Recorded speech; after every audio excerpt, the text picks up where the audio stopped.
Shalom, apa kabar? Ya, itu kalau saya motivator, jawaban Anda benar.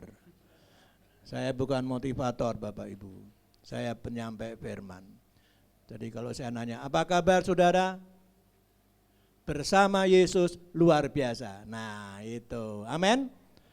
Kalau tanpa Yesus, biasa di luar. Oke ya, jadi kalau di gereja nggak boleh jawabnya, apa kabar? Luar biasa. Ini gereja. Ya, kita harus meninggikan Yesus. Bersama Yesus luar biasa. Haleluya. Bulan ini bulan Oktober saya tergerak untuk menyampaikan perenungan tentang gereja. Tapi kita baca dulu Efesus 2 ayat 8, 9 dan 10. Karena ayat-ayat ini sangat penting, sangat mendasar, dan kita harus memahaminya dengan lebih baik lagi. Efesus 2 ayat 8, 9, 10. Biasanya bacanya sampai ayat 9 saja. Ayat 10 kadang-kadang dianggap enggak ada. Padahal ada di situ. Tapi tidak dibaca. Kayaknya ayat 10 enggak penting. Kita mau baca 8, 9, 10. Efesus 2. Udah ketemu Bapak Ibu? Amin? Halo?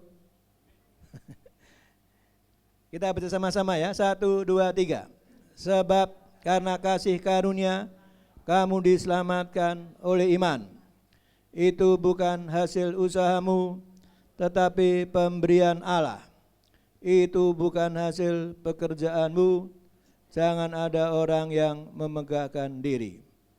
Karena kita ini buatan Allah, diciptakan dalam Kristus Yesus untuk melakukan pekerjaan baik yang dipersiapkan Allah sebelumnya. Ia mau supaya kita hidup di dalamnya. Amin. Berbagai saudara yang membaca firman, mau menyimpan firman dalam hatimu dan boleh melakukannya dalam kehidupan sehari-hari. Saudara sekalian, kenapa tentang gereja saya mau sharing? Karena bulan Oktober, 6 Oktober 1970 adalah hari kelahiran Gereja Bethel Indonesia. Amin. Ya, kita bersyukur untuk Gereja Bethel Indonesia, dan salah satu pendirinya adalah Pendeta H.L. Senduk. Beliau adalah pendiri dari Gereja Bethel Injil Sepenuh 1952. Dan GBI beliau bersama beberapa rekan hamba Tuhan termasuk Pendeta Timotius Yunatan akhirnya bisa kembali mendirikan Gereja Bethel Indonesia setelah melalui badai yang cukup hebat, dan bersyukur untuk Pendeta H.L. Senduk. Sudah tahu siapa beliau? Beliau lahir di Ternate. Ayahnya langsung dari Cina, dari Cungko. Ibunya masih ada keturunan kerajaan Ternate. Beliau besar lahir di kalangan keluarga yang bukan Kristen. Dan orang tuanya pebisnis yang berhasil. Punya ada 5 anak laki-laki, dan anak pertama adalah Hu Leong Seng. Kira-kira apa yang diharapkan dari orang tuanya? Anak laki-laki pertama dari keluarga pebisnis yang berhasil. Pasti dipersiapkan untuk melanjutkan bisnisnya. Dan memang dipersiapkan. Sekolah baik-baik, setelah dari Ternate ke Ambon untuk melanjutkan sekolah sambil belajar bekerja. Apa yang terjadi? Beliau ditangkap di kota Ambon. Bukan oleh polisi, tapi oleh Tuhan Yesus. Amin. Luar biasa. Dia dengar tentang Yesus, dia percaya Yesus, dia dibaptis Islam. Kemudian dia dipenuhi Roh Kudus, berbahasa roh. Lalu dia masuk sekolah Alkitab di Surabaya. Kira-kira apa yang terjadi dengan keluarganya di Ternate? Pasti gempa dahsyat. Ya kan? Ini anak satu ini, ya, dipersiapkan melanjutkan bisnis orang tuanya yang sangat berhasil. Ya, orang tuanya pernah ke Manado, tinggal di sana. Dan orang yang pertama punya mobil Dodge di Manado adalah orang tuanya. Bisa dibayangkan betapa sukses. Tetapi H.L. Senduk ditangkap oleh Tuhan Yesus dan menjadi hamba Tuhan. dan dipakai Tuhan luar biasa. Menjadi tokoh Pentakosta di Indonesia. Mendirikan gereja Bethel Indonesia penuh dan akhirnya gereja Bethel Indonesia. Saya tahu itu bukan suatu hal yang biasa. Itu rencana Tuhan yang indah untuk hambanya Pendeta Hu Leong Seng alias Hu Lukas Senduk. Tanggal 31 Oktober, saudara tahu hari apa itu bagi gereja? Ada yang tahu enggak? Atau lupa? Kalau lupa itu enggak ingat. Kalau enggak tahu itu memang belum tahu, saya kasih tahu. Kayaknya lupa deh, kalau enggak tahu kayaknya enggak deh. Hari Reformasi. 31 Oktober. Siapa tokoh reformasi bagi gereja? Martin Luther. Iya, Martin Luther. Dia ada di keluarga petani dan orang tuanya sangat ingin anaknya yang ternyata pintar ini untuk menjadi ahli dalam bidang hukum. Dan dia belajar sungguh-sungguh dan dalam waktu yang tepat selalu ya dia bisa mencapai sarjana bahkan lebih dari itu.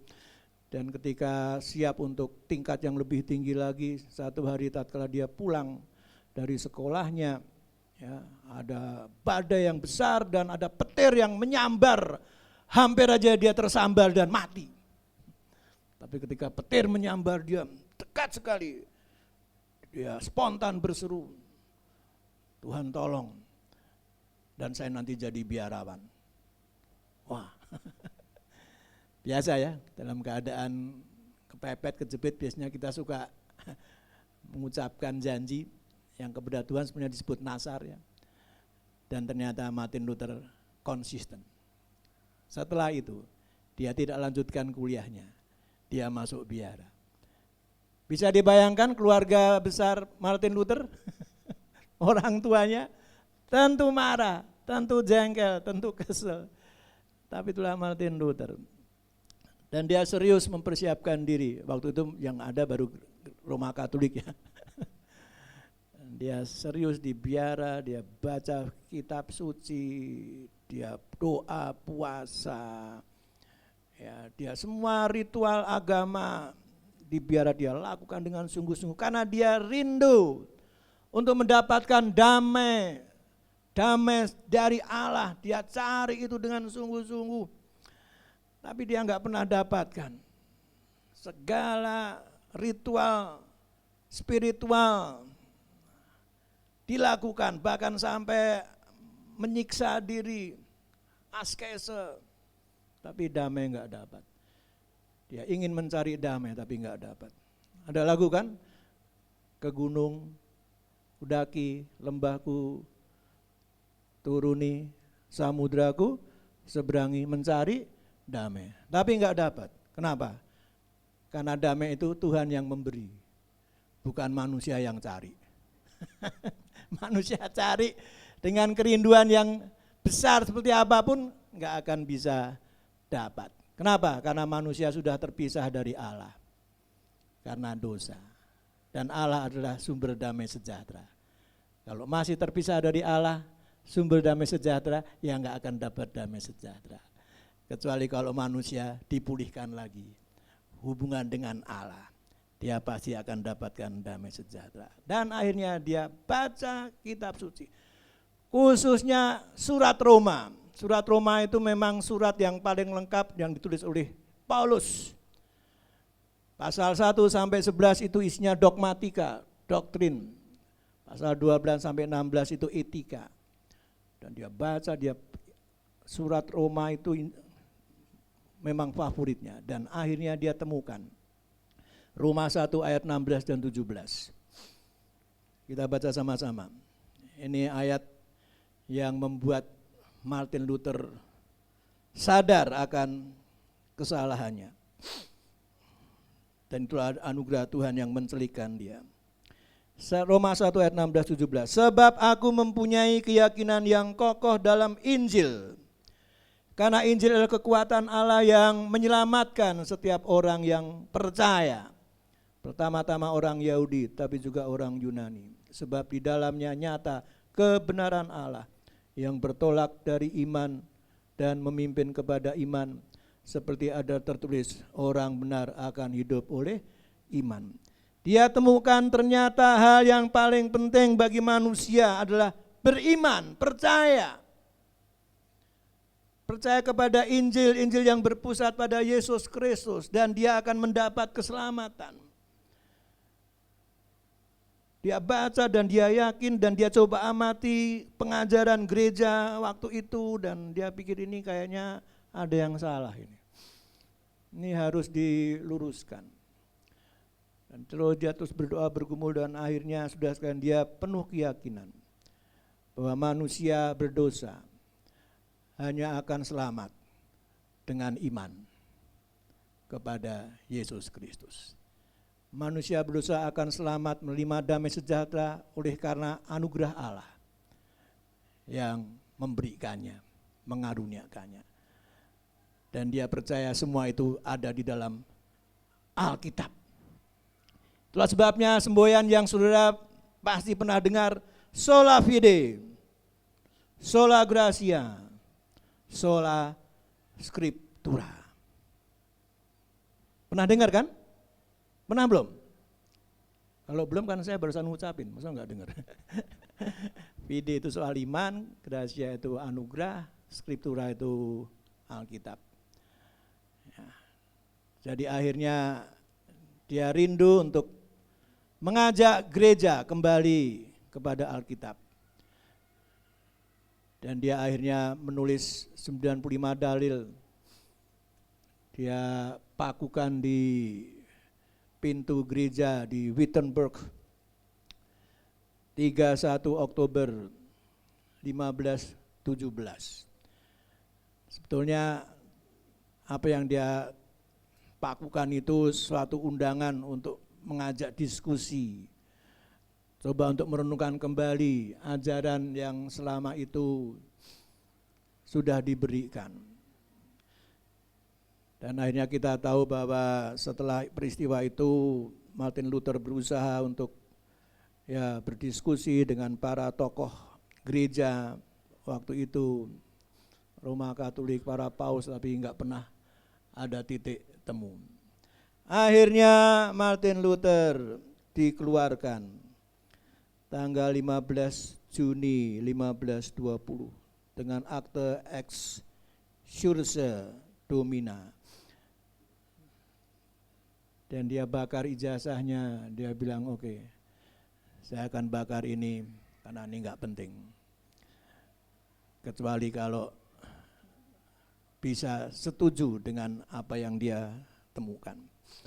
Saudara sekalian, itulah sebabnya Martin Luther dikenal sebagai salah satu tokoh reformator, reformasi, pembaharuan gereja. Dan banyak hal yang dia baharui. Pertama, dia perbaharui supaya gereja mencintai kitab suci. Gerakan kembali kepada Alkitab, back to the Bible. Dan dia terjemahkan Alkitab ke dalam bahasa Jerman sehingga dan itu diterjemahkan dan terbagi luas. Karena waktu itu yang boleh punya kitab suci hanya para rohaniwan. Kaum awam umat Tuhan enggak boleh punya kitab suci. Padahal Alkitab adalah penyataan Allah untuk manusia, bukan hanya untuk para rohaniwan. Jadi Martin Luther bisa menerjemahkan Alkitab dalam bahasa Jerman, dan terjemahan yang pertama dan sangat memberkati. Kembali ke Alkitab, back to the Bible. Ajaran yang ada pun harus mau diuji apakah sesuai kitab suci atau tidak. Bagi waktu itu kemudian ada suatu upaya dan pengajaran bahwa supaya dosa bisa diampuni, indulgensia, maka indulgensia ini bisa dibeli. Surat indulgensia bisa dibeli, dan dengan begitu nanti dosanya akan dihapus. Apalagi mereka yang sudah dalam api penyucian. Jadi dosa dapat dihapus dengan membeli surat indulgensia. indulgensia, dan hasil penjualannya untuk renovasi gereja Santo Peter di Roma, Vatikan. Itu tambah bikin Martin Luther jadi ya sedih sekali. Dia berusaha supaya gereja kembali kepada Alkitab, tapi nggak bisa. Karena dia yakin bahwa keselamatan itu nggak bisa dibeli. Dosa dihapuskan bukan dengan membeli surat penghapusan dosa. Dia tahu ini bukan ajaran kitab suci. Itulah sebabnya ketika dia dikeluarkan juga dia nggak apa-apa, dia artinya dia sejahtera. Dan akhirnya tanpa dia rencanakan, akhirnya lahirlah gereja Protestan. Kenapa? Karena protes. Lalu lahirlah gereja Protestan, terutama gereja Lutheran dulu, dan gereja Calvin dan sebagainya. Itulah Martin Luther, Bapak Ibu. Saya sengaja menyampaikan tentang H.L. Senduk dan Martin Luther, nih, tokoh gereja yang Tuhan pakai secara luar biasa. Supaya gereja orang percaya, gereja adalah persekutuan orang percaya, untuk benar-benar kembali kepada kebenaran Alkitab. Injil adalah kekuatan Allah. Injil adalah kebenaran Allah yang menyelamatkan. Dan Efesus 2 tadi jelas mengatakan bahwa manusia bisa selamat oleh apa? Iman kepada Yesus Kristus. Dan manusia akan bisa menerima keselamatan karena itu adalah anugerah Allah, pemberian Allah. Itu bukan usaha manusia, bukan karena perbuatan manusia, tetapi itu adalah anugerah Allah. Martin Luther tadi mencari damai. Dia berusaha dengan kekuatannya, tapi dia tidak mendapatkan. Nah, Efesus 2 ayat 8-9 ini sebetulnya salah satu pengajaran dasar bagi gereja Kristen. Karena kita percaya sesuai kesaksian kitab suci, manusia berdosa selamat hanya oleh karena menerima anugerah Allah melalui iman kepada Yesus Kristus. Ya, kita tahu kan agama ya, agama itu arti katanya A itu tidak, agama kacau. Jadi agama itu artinya tidak kacau. Definisi agama adalah usaha manusia mencari Allah supaya hidupnya tidak kacau. Tidak kacau lawannya adalah damai sejahtera, selamat. Usaha manusia mencari Allah. Itulah agama. Tapi kalau kita baca Alkitab kita ini, yang ada bukan manusia yang cari Allah, tapi Allah yang cari manusia. Bukan Hulyongseng yang cari Allah, Allah yang cari dia dan memakainya menjadi hamba Tuhan yang memberkati gereja-gereja Indonesia, khususnya dari kalangan Pentakosta. Martin Luther yang berusaha mencari damai sejahtera di biara, enggak dapat. Baru dia temukan bahwa dia akan dapat sebagai suatu anugerah. Bukan dia yang mencari, tapi Allah yang mengaruniakan. Cuma kekristenan ini karena ada di dunia ya dibilang agama, ya udahlah, bungkus bak pulang. Padahal isinya beda. Kalau kita baca Alkitab, isinya bukan manusia yang cari Allah, tapi Allah yang cari manusia. Bukti yang paling menarik adalah peristiwa di Taman Eden. Allah menciptakan bumi lalu menempatkan Adam Hawa di Taman Eden. Lalu Tuhan berikan perintah supaya manusia mengusahakan dan memeliharanya. Dan Allah bilang semua buah dalam Taman Eden boleh kamu makan dengan bebas. Ada berapa macam pohon di Taman Eden, Bapak Ibu? Banyak. Boleh dimakan dengan bebas. Cuma yang satu yang di tengah-tengah ini jangan kamu makan. Pada hari kamu makannya pastilah kamu mati. Pastilah ya, bukan pastiles. Tapi iblis akhirnya bisa masuk ke Taman Eden. Kenapa? Karena enggak ada security.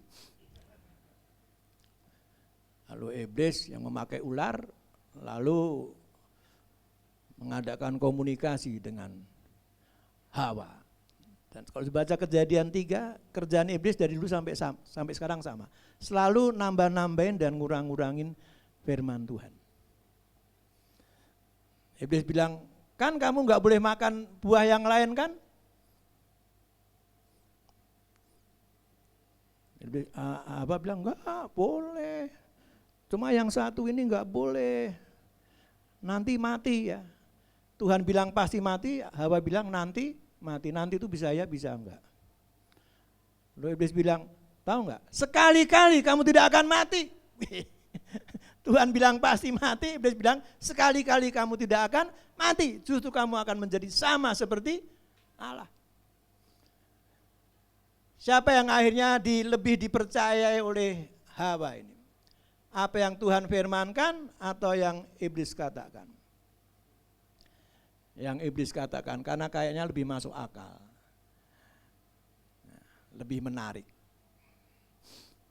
Dan akhirnya dimakanlah buah itu dan jadilah manusia sama seperti siapa? Sama seperti Allah? Enggak, sama seperti iblis. Yaitu apa? Ciptaan yang berdosa, ciptaan yang berontak melawan Allah. Bagi iblis yang tadinya malaikat di surga, bukan malaikat biasa nih, malaikat pemimpin pujian, praise and worship, orkestra, choir. Satu saat dia cuma berpikir selama ini cuma mimpin penyembahan, kalau disembah rasanya kayak apa. Dia pengen disembah. Terdeteksi oleh Allah, baru dalam pikirannya langsung di PHK jadi iblis. Dan bagi iblis tidak ada kesempatan untuk bertobat. Tapi ketika manusia jatuh dalam dosa, karena dia makan buah itu. Kalau sudah baca Alkitab, apa yang terjadi setelah itu? Ini menarik tuh. Apa yang terjadi? Setelah manusia makan buah itu dan dia sadar dia berdosa, waduh, kehilangan dia telanjang sebagainya. Apa yang terjadi? Apakah ada ayat kemudian Adam Hawa teriak-teriak, Tuhan, Tuhan tolong, bagaimana nih, apa yang terjadi ini, kenapa jadi begini? Ada enggak ayatnya? Dia teriak-teriak memanggil Tuhan, Allah, ada? Ada enggak? Enggak ada. Berarti sama kitab sama saya. Yang ada apa? Apa yang ada Bapak Ibu? Allah turun ke Taman Eden.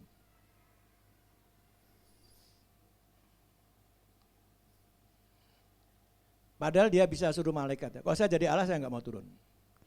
Saya mau Mikael kayak mau Jibril, siap Tuhan, turun loh. Tangkap tuh Adam Hawa, masukin ke tong sampah, siram bensin, bakar aja. Saya mau bikin lagi. Bisa nggak? Bisa, ngapain repot-repot.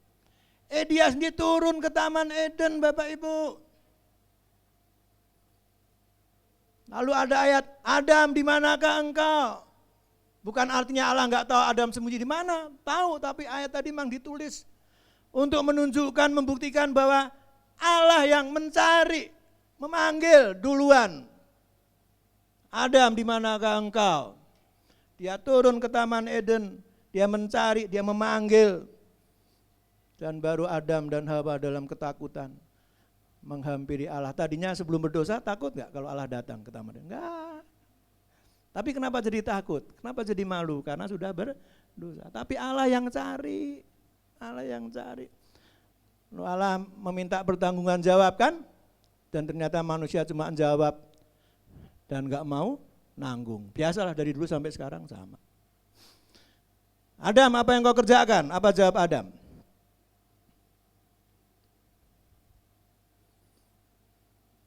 Itu perempuan yang kau tempatkan di sisiku. Jadi siapa yang disalahkan oleh Adam? Kalau cuma Hawa enggak apa-apa. Perempuan yang kau tempatkan di sisiku. Keren ya? Berani-beraninya nyalain Hawa dan Tuhan. Gila enggak itu? Itulah manusia. Selalu jawab. Enggak mau nanggung.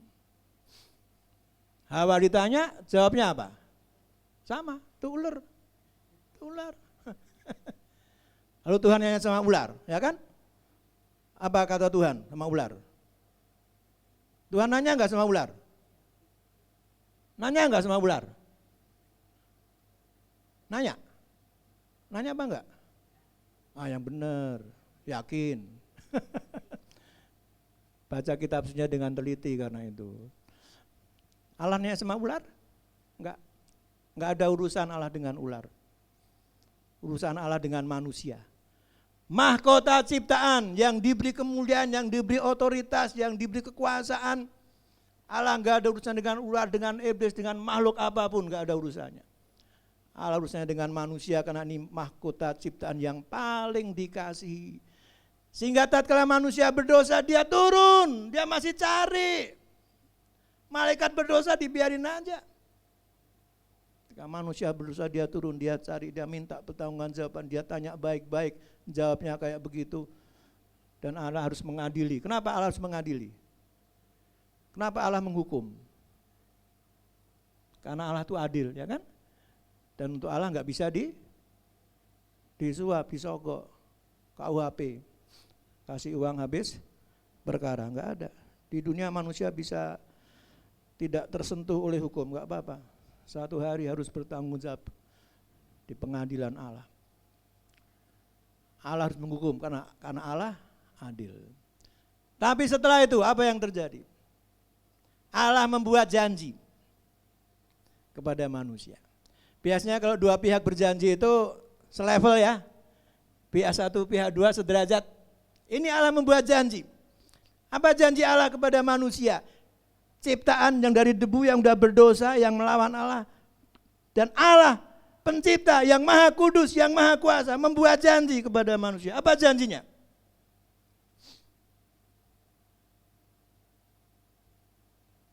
Benih perempuan ini akan meremukkan benih ular itu, ya kan? Kejadian 3 ayat 15. Akan ada perseteruan. Dan iblis akan dikalahkan, diremukkan. Artinya Allah menjanjikan apa? Juru selamat. Allah membuat perjanjian. Keluar dari hatinya. Itulah sebabnya Alkitab kita perjanjian lama, perjanjian baru. Karena Allah kita Allah yang berjanji. Cuma Allah selalu menepati janji. Beda dengan manusia. Seringkali berjanji. Janji tinggal janji. Kau yang memulai, kau juga yang mengakhirinya. Itu dasar gombal. Allah enggak sebetulnya. Dia berjanji. Dan akhirnya janji itu ditepati. Yesus datang ke dunia ini diutus oleh Bapa. Untuk apa? Jalan-jalan, shopping, sightseeing, untuk mencari dan menyelamatkan manusia yang berdosa. Itulah Alkitab kita. Alkitab kita itu isinya Allah yang mencari, bukan manusia yang mencari. Kenapa manusia akhirnya mengasihi Allah? Karena Allah lebih dulu mengasihi manusia. Karena itu Efesus 2 ayat 8-9 tadi mengingatkan kita. Manusia berdosa bisa selamat oleh karena iman kepada Yesus Kristus. Dan keselamatan adalah pemberian Allah, anugerah Allah. Itu bukan hasil usaha manusia. Bukan perbuatan manusia, apapun juga, perbuatan baik, perbuatan apapun bukan. Alkitab kalau diringkes, bunyinya apa Bapak Ibu? Saya kayaknya udah pernah deh kasih pertanyaan ini di sini. Ya kalau lupa ya nggak inget. Alkitab kalau diringkes bunyinya apa Bapak Ibu? Karena begitu Allah cinta dunia. Itu cluenya. Ayat apa itu? Udah dinyanyiin juga masih gak tahu, lupa. Yohanes 3 ayat 16. Karena begitu besar kasih Allah akan dunia ini termasuk manusia yang sudah berdosa sehingga apa? Dikaruniakan, bukan diberikan tapi dikaruniakan anaknya yang tunggal supaya barang siapa, setiap orang yang percaya kepadanya mudah-mudahan tidak binasa melainkan beroleh hidup yang kekal. Amin. Jangan diamenkan penyesatan. Kata mudah-mudahan tidak ada di sana. Saya memang sengaja sebutkan untuk cek and recheck. Dikaruniakan. Dikaruniakan itu lain dengan diberikan. Kalau saya kerja, maka bos saya harus memberikan gaji karena saya kerja. Kalau orang bersalah, diberikannya apa? Hukuman. Manusia berdosa harusnya diberikan hukuman, kebinasaan. Tapi Yohanes 3:16 mengatakan, begitu besar kasih Allah akan dunia ini sehingga dikaruniakan. Dikaruniakan itu pemberian yang kita enggak pantas terima. Harusnya berdosa diberikan apa? Hukuman. Tapi di sini dikaruniakannya apa? Dikaruniakannya Yesus Kristus, dan di dalam Yesus ada apa?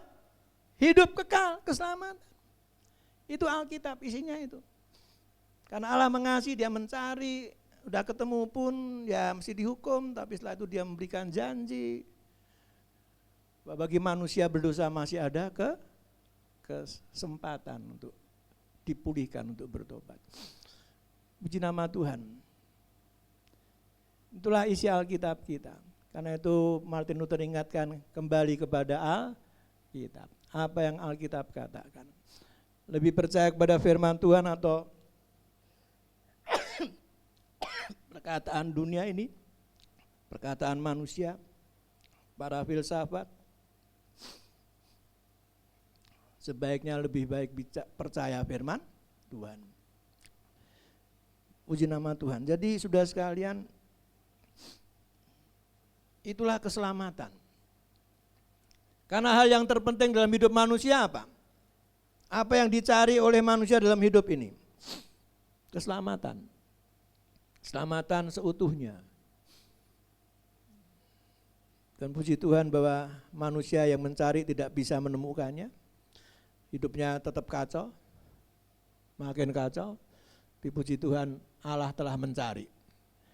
Yesus telah mencari. Dan puji Tuhan kita sudah ditemukan oleh Yesus. Amin. Sudah telah percaya kepada Yesus Kristus? Ya, yang lainnya diam aja nih. Sudah percaya Yesus Kristus sebagai Tuhan Juru Selamatmu?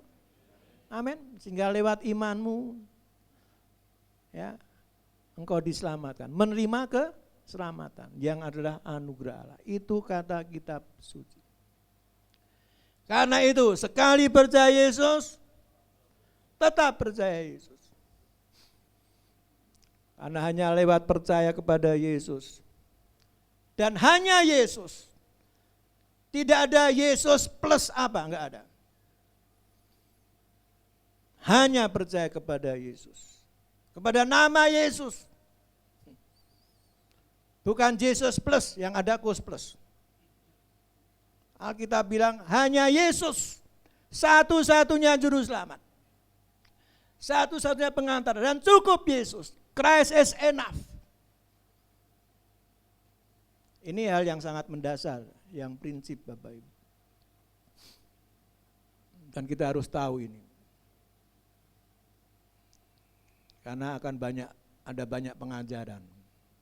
Percaya Yesus dan lakukan ini dan lakukan ini. Jadi kayaknya enggak cukup tuh karya Yesus. Kelihatannya benar dan menarik pada menyesatkan. Puji nama Tuhan. Dan keselamatan yang adalah anugerah Allah, pemberian Allah itu, yang sebetulnya didambakan, dicari oleh manusia. Dan manusia mencari dan tidak akan mendapatkannya. Itulah sebabnya Allah yang mencari. Allah yang mencari. Allah yang memanggil. Allah yang mengajak berdialog. Dia harus menghukum karena adil, tapi akhirnya dia memberikan perjanjian keselamatan.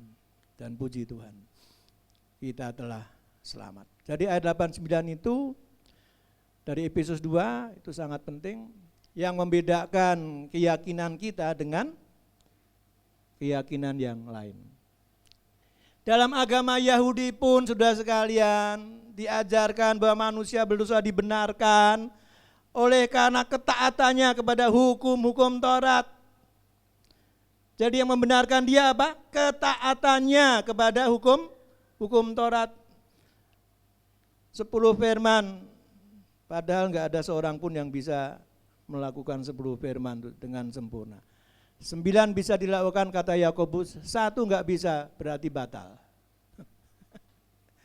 Jadi kalau hanya keselamatan hanya diperoleh dengan melakukan mentaati semua hukum-hukum Taurat dalam agama Yahudi, berarti enggak ada yang selamat, enggak ada yang benar, semua tetap salah. 9 dilakukan, 1 enggak, tetap salah. Kalau sudah mau bikin kue, ada 10 telur, sudah masukkan di itu panci,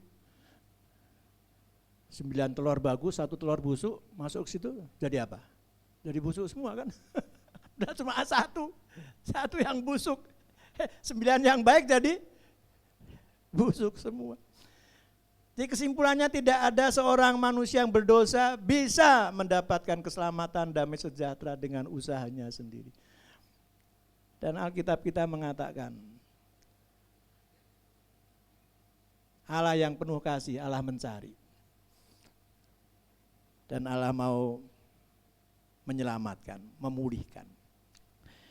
Puji nama Tuhan.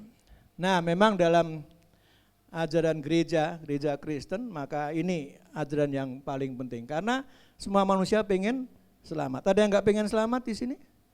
Selamat di dunia, selamat di akhirat. Dan keselamatan yang diberikan Allah itu, karunia Allah itu sebetulnya cuma-cuma, gratis, itu pemberian. Bukan sebagai upah karena kita melakukan sesuatu sehingga diberi upah, bukan, tapi itu pemberian. Anugerah, gratis lagi. Nah, karena gratis seringkali kita anggap keselamatan itu murah. Murahan kan gratis. Kan cuma. Jadi akhirnya kita agak meremehkan keselamatan. Apalagi keselamat diperoleh hanya dengan percaya. Gampang banget ya. Hanya percaya lalu selamat. Wih. Percaya saja. Hanya oleh percaya saja. Selamat. Wih, gampang banget.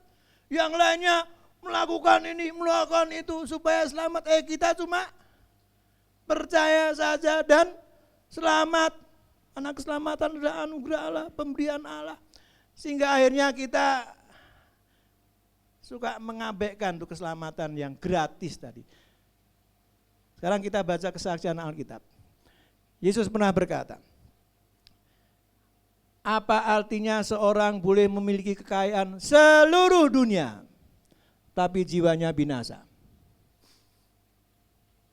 Ada sekarang satu orang punya kekayaan seluruh dunia? Enggak ada ya? Mungkin 10 orang terkaya di Indonesia, 10 orang terkaya di Asia, di Amerika, di Eropa. Tapi Yesus bilang andai kata ada satu orang punya kekayaan seluruh dunia, lalu dia menghendaki keselamatan bagi jiwanya. Apa kata Yesus? Tidak ada artinya. Kenapa? Karena keselamatan itu walaupun gratis tetapi sesungguhnya kekayaan seluruh dunia nggak bisa untuk membeli loh. Artinya keselamatan itu terlalu amat, suangat, muahal banget. Kekayaan seluruh dunia nggak bisa untuk membeli keselamatan. Kita akan selalu berpikir kalau orang punya uang, apapun yang dia mau dia bisa dapatkan. Oke. Tapi untuk keselamatan jiwanya, walaupun dia punya kekayaan seluruh dunia, nggak bisa. Tidak terbeli. Itulah sebabnya Tuhan mengaruniakan. Karena itu hargailah keselamatan yang telah engkau terima dari Allah sebagai anugerah. Keselamatan yang harus dikerjakan Yesus lewat pengorbanannya yang habis-habisan. Hanya untuk menyelamatkan saudara dan saya. Ini mahal Bapak Ibu. Terlalu amat sangat mahal banget. Walaupun itu gratis, karena gratisnya Allah beda dengan gratisnya manusia. Kalau gratisnya manusia paling-paling apa? Supermi 1 dus, beras 10 kilo, gula 5 kilo, minyak goreng 2 kilo, gratis. Ada yang kasih gratis BMB? Bajai merah warnanya, paling-paling bajai. Walaupun keselamatan itu gratis, cuma-cuma dari Allah. Tapi gratisnya Allah sangat berbeda dengan gratisnya dunia ini. Amin? Amin? Percaya? Yakin? Itu ada ayatnya, bukan perkataan saya. Saya bukan motivator. Ada ayatnya. Karena itu kita menerima keselamatan oleh karena percaya Yesus. Amin? Karena itu sekali percaya Yesus, tetap percaya Yesus. Jangan tuker tambah. Seringkali suka mau tuker tambah. Tadinya percaya Yesus, sekarang enggak lagi percaya Yesus. Soalnya ada yang lebih menarik. Itu bukan tuker tambah, tuker rugi. Anda melepaskan keselamatan, hidup yang kekal. Bukan cuma hidup 100 tahun. Hidup kekal, Bapak Ibu. Karena itu sekali percaya Yesus, tetap percaya Yesus. Bahkan makin percaya kepada Dia. Karena lewat percaya kita kepada Yesus, kita menerima anugerah karunia, keselamatan. Kita sudah diselamatkan sekarang. Kita punya kepastian keselamatan, tapi keselamatan yang disediakan Yesus enggak cuma sampai di sini. Keselamatan yang disediakan Yesus itu jauh melampaui apa yang kita bisa pikirkan. Apa yang kita sudah terima sekarang ini cuma baru down payment-nya ini. Belum seluruhnya. Sudah mau terima keselamatan yang sempurna? Atau cukup segini aja?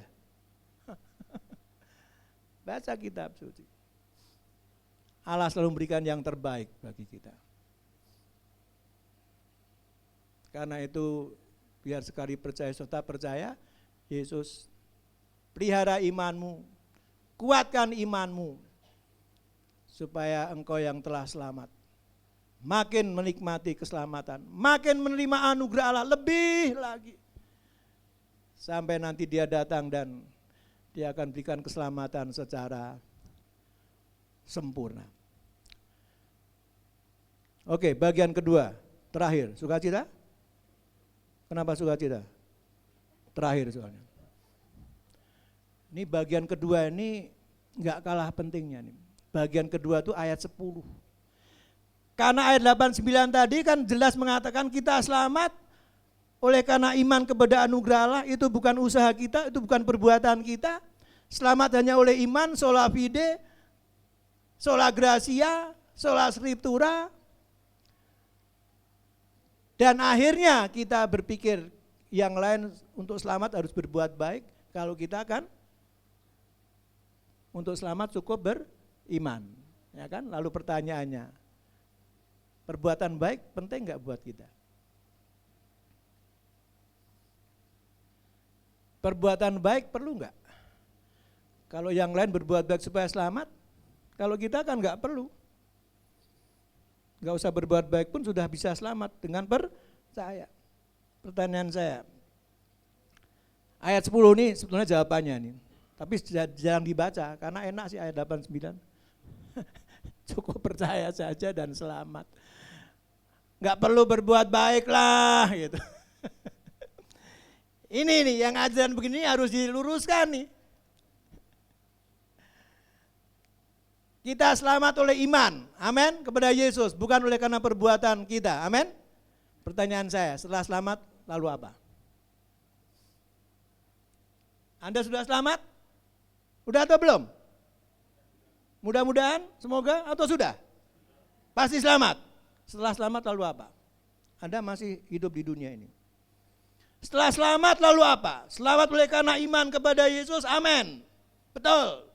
Bukan oleh usaha kita, bukan karena mencari, bukan oleh karena perbuatan kita. Amin, betul. Cuma selanjutnya, setelah selamat oleh iman, lalu apa? Karena itu enggak usah heran kalau kita lihat banyak orang yang bukan Kristen. Perbuatan baiknya lebih kelihatan. Lebih mencolok Kenapa? Karena mereka sedang berbuat baik supaya selamat.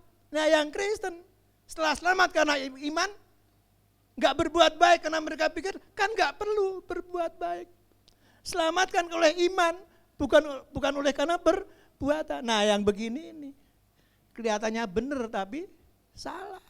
Kenapa? Ayat 10 itu loh jarang dibaca. Kalau Efesus 2 dibaca ayat 8, 9 titik, padahal itu belum selesai. Yuk kita baca ayat 10. Ini bagian terakhir, amin. Ini jam berapa udah nih? Waduh jam 11 nih, nanti jam 12 ya selesainya ya. Sekali-sekali boleh kan? Enggak lah ya. Kita baca ayat 10. Efesus 2 ayat 10. 2, 3.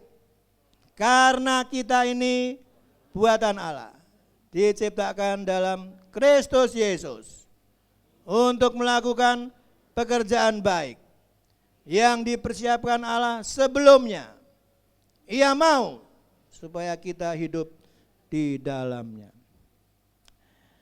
Setelah kita menerima anugerah Allah, keselamatan lewat iman kepada Yesus, ayat 10.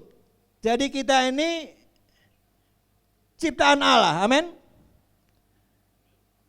Orang yang percaya Yesus dia menjadi ciptaan baru. 2 Korintus 5 ayat 17. Di dalam Yesus kita adalah manusia baru. Ciptaan baru, amin. Kalau sudah menjadi manusia baru, kehidupannya, perbuatannya masih kehidupan lama, perbuatan lama, atau harus kehidupan dan perbuatan baru. Kita adalah ciptaan baru, manusia baru. Oleh sebab itu dikatakan kita diciptakan dalam Kristus Yesus menjadi manusia baru untuk apa? Untuk melakukan pekerjaan baik, perbuatan baik yang dipersiapkan Allah sebelumnya. Jadi sebetulnya dari semula tatkala Allah menciptakan manusia, Allah pengennya itu manusia itu melakukan yang baik. Berbuat yang baik. Berbuat yang baik itu melakukan apa yang Tuhan mau. Allah mau supaya manusia itu percaya kepada Allah. Taat kepada Dia. Percaya firman-Nya, ya kan? Cuma kan manusia itu kan makhluk bebas. Bebas memilih. Kenyataannya manusia lebih percaya kepada apa yang dikatakan iblis. Menyakitkan gak bagi Allah? Allah maunya gak seperti itu. Sejak semula sebetulnya Allah mau manusia itu hidup di dalam hubungan yang baik dengan sesama, bahkan dengan alam ini. Dan itu terjadi sebelum manusia jatuh dalam dosa. Setelah berdosa hubungan dengan Allah jadi rusak, hubungan dengan sesama jadi rusak. Kakak pun rela sampai hati membunuh adiknya, dan hubungan dengan alam jadi rusak. Tanah menumbuhkan onak dan duri. Jadi sebetulnya Allah dari semula menghendaki kita melakukan perbuatan yang baik, pekerjaan yang baik. Ia mau. Ia mau. Ini kehendak Allah.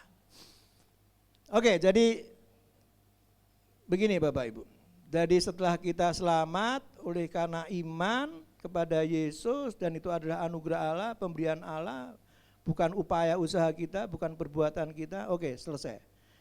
Pertanyaannya, setelah kita selamat menjadi ciptaan baru, lalu apa?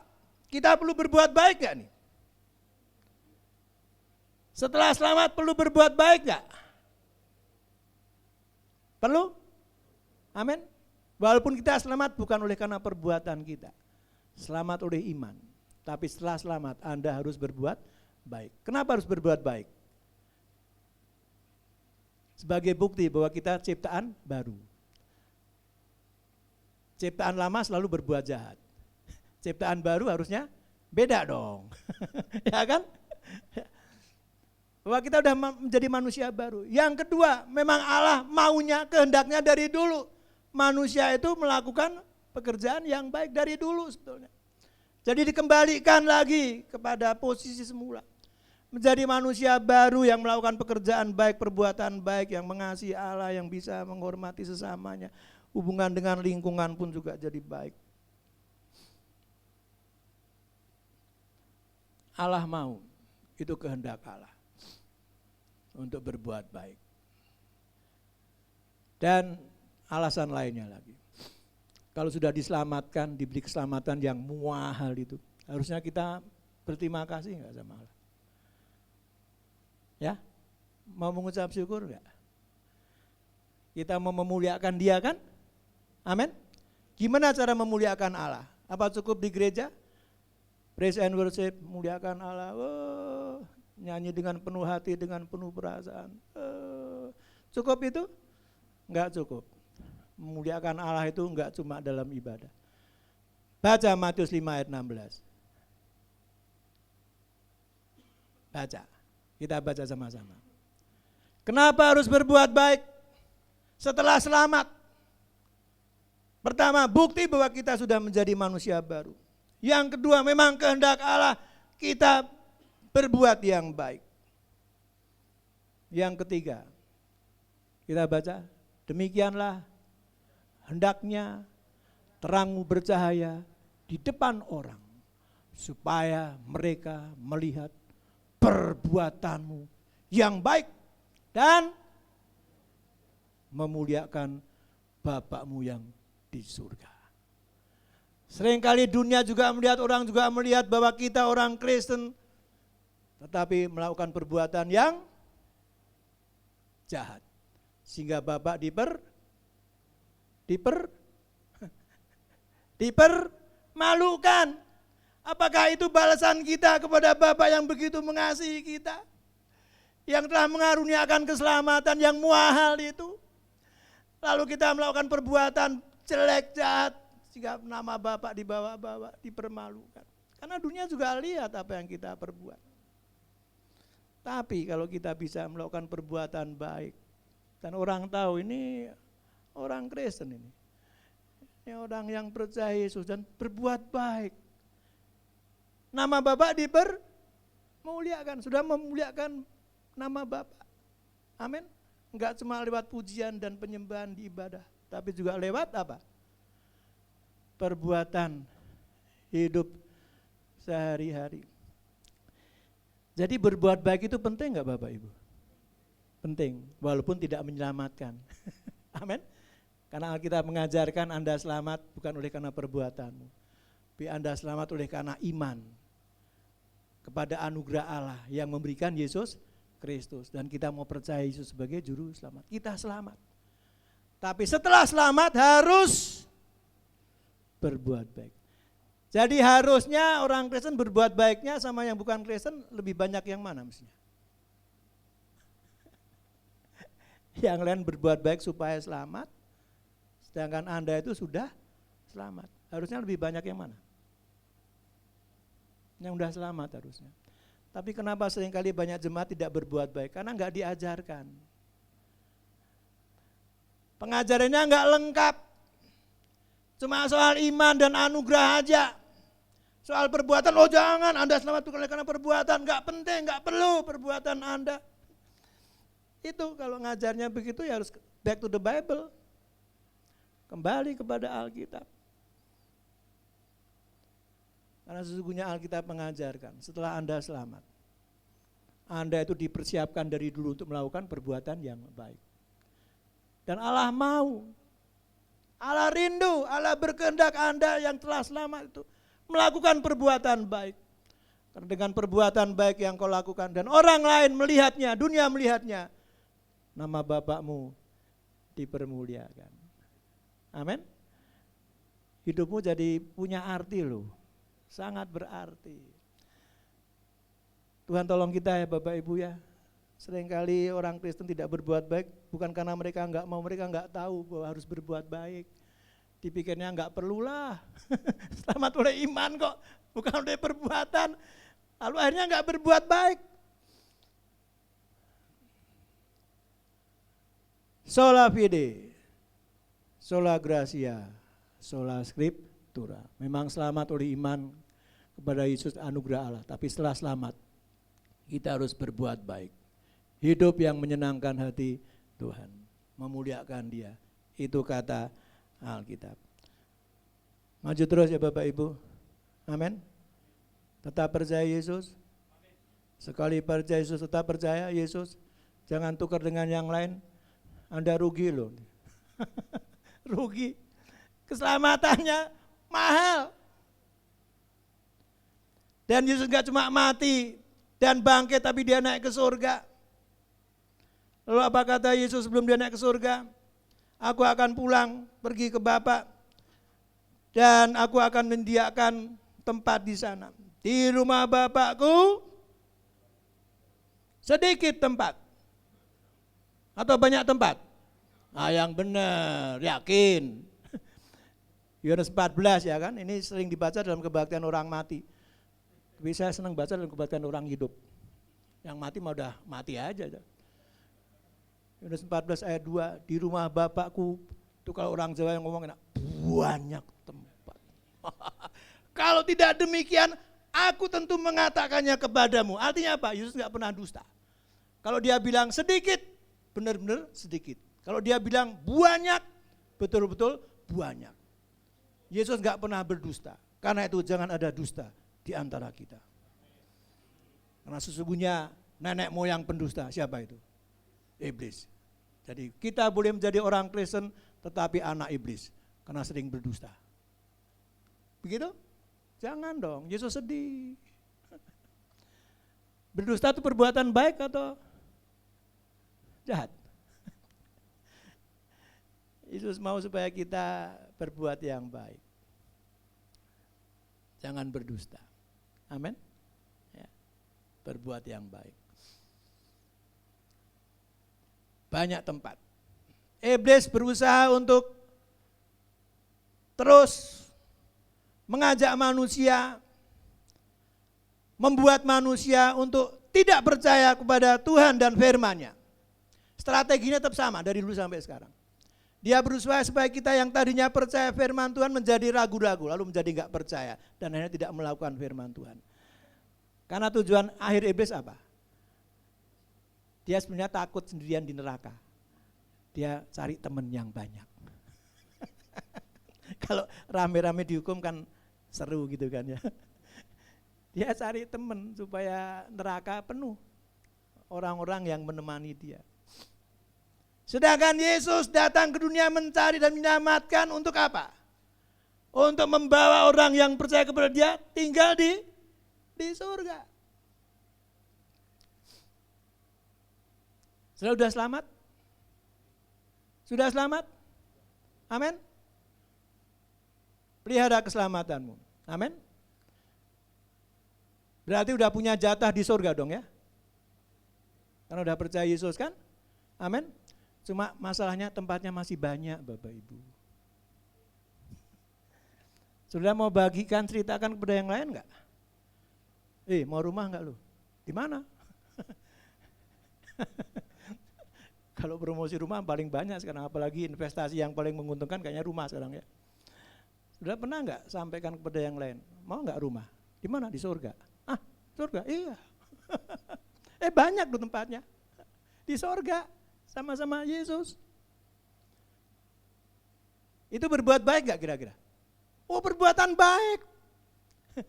Kita memang tinggal di Jakarta, tapi walaupun tinggal di Jakarta jangan hidup dengan cara Jakarta dengan semboyannya yang terkenal. Apa itu? EGP. Apa itu EGP? Memangnya gua pikirin, lo masuk surga kayak neraka, it's not my business. Urusan lo. Kita enggak boleh punya hati seperti itu. Karena Yesus datang memberikan agape dan bukan EGP.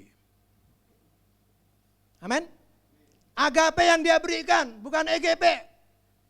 Setelah Anda selamat karena percaya Yesus dan Anda pelihara keselamatanmu, imanmu itu, masih ada orang di sekitar Anda yang belum selamat. Beritakanlah itu, Injil itu, kabar baik, kabar sukacita, supaya di akhir hidup manusia enggak tinggal bersama-sama dengan iblis rame-rame di neraka. tapi boleh tinggal bersama Yesus. Amin.